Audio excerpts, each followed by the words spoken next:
we have especially the Victorian Building Authority, VBA. No, I was there from at that time when they started. Since all that had to be really carefully controlled, and so you had to comply with all the rules and regulations. Welcome to another property investment advisory information session with Dwellings Group. Due to the last recent earthquake in Victoria, we thought of to discuss about the earthquake and how strong and what precautions and what measures we have in Australia, we have in Victoria in terms of construction in house and land packages, townhouses and apartments. So as an investor, you can understand the building codes, how we have taken care of the risk of the buildings in Australia. To discuss this, we have the best person in Australia, which is Professor Priyan Mendis, the professor of from University of Melbourne, Faculty of Engineering, and the well-known professor in engineering sector, the person behind most of the high-rises and complex structures, and on many advisory panels, and also pride of the Sri Lankan community in Australia here with us.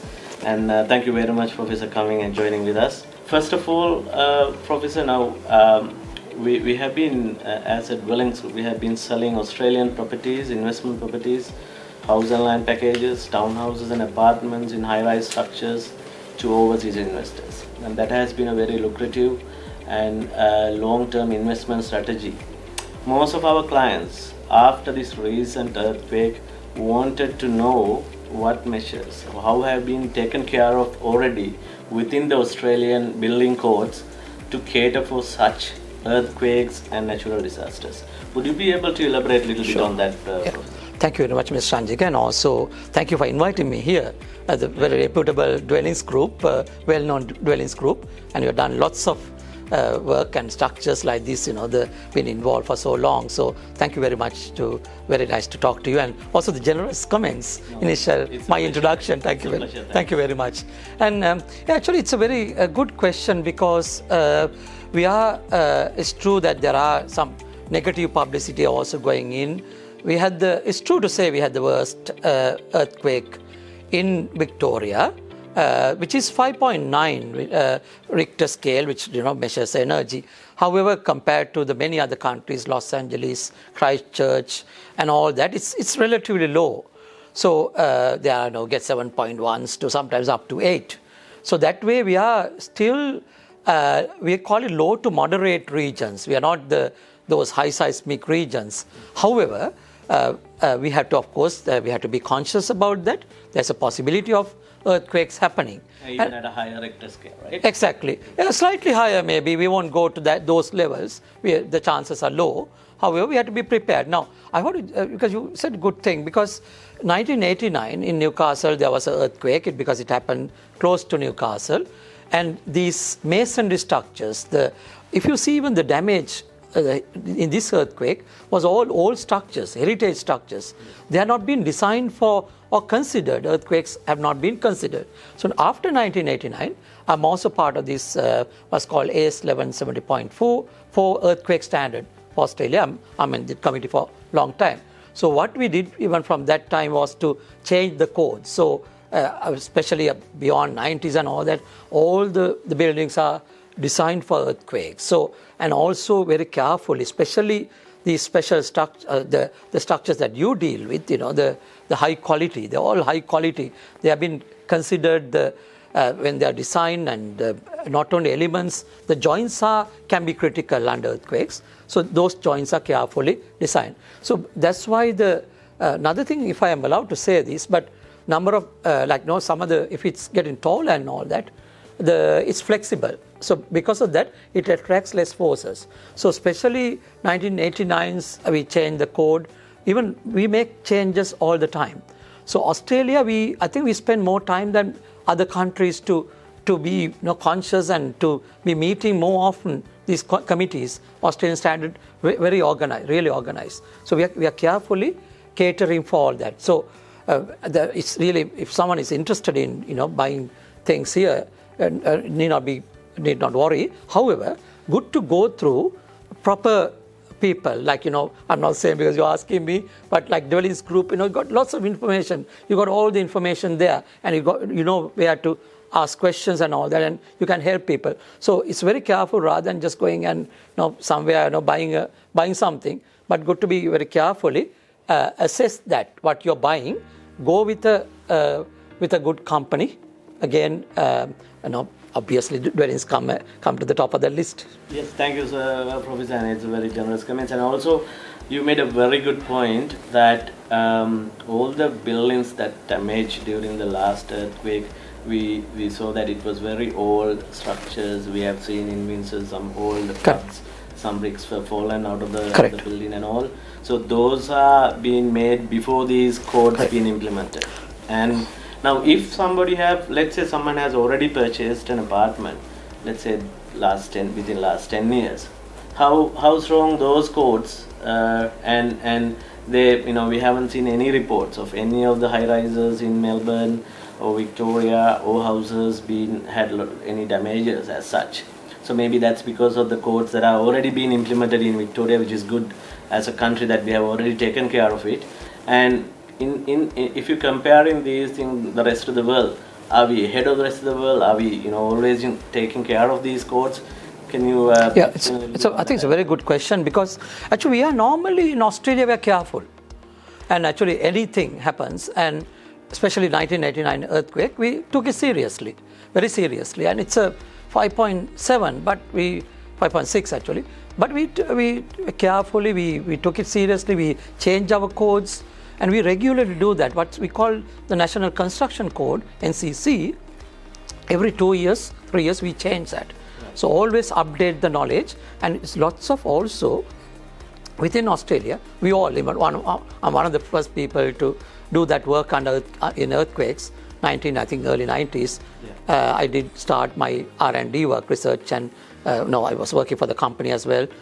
So we were carefully, every building going through everything, even if it's a 3, 4, 5-story building, we have to really look at the earthquake forces. And we have even made some changes even recently to make it compulsory in many, not just the high rises or something, to all the buildings. So good question you're asking. What happens if it's even before that? It doesn't mean that it's going to fail, but however, if it's older ones, really good to have some assessment done. That's why it's important that your advice and all that could be important. That because where to, the age of the buildings, so that you can advise the buyers or possible someone who is interested into really make some informed decisions. Correct. And always, if you're buying an old house or old apartment, it's always better to do a building inspection to understand, not because of earthquake, there could be any other things that have started, making issues on that building, so we can be informed and make the right decision based on that. And Professor, now that is if you're trying to buy an old building or old apartment, old houses.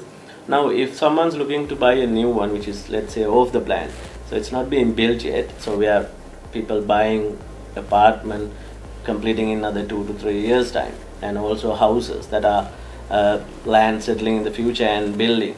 So for those future buildings, now you said every 3 years the code committee is meeting, and is there any recent update because of the earthquake that the committee is going to meet sooner rather than regular meetings and going to take some additional measures to cater for? I think it's a very good question. We already started talking.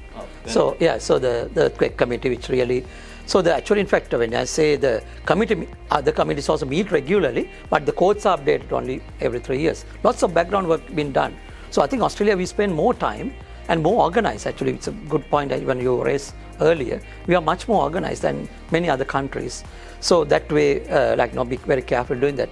Yes, we have already started. We may make a decision to increase slightly the what we are designing for the buildings.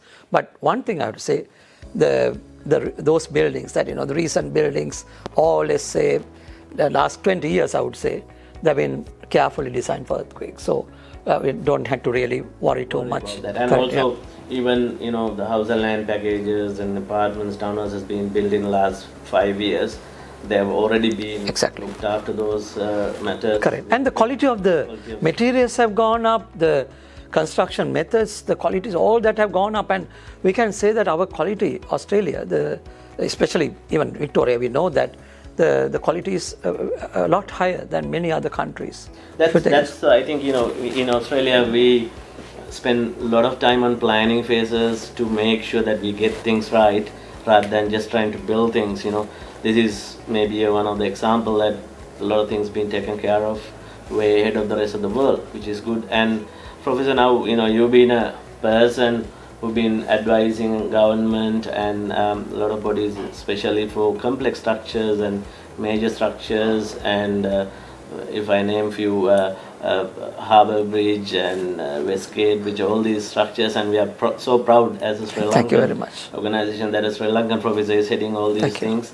So we one more thing I want to ask in terms of now those are complex structures, that is nothing related to houses or townhouses and apartments. That's completely different codes, I would say. And but when it comes to construction of houses, now you said apartments, high rises, it's flexible. It's flexible because of that less earthquake actions it absorbs. Yeah. Now, if you isolate house and land, because I'm asking this question, there's a lot of demand for house and land.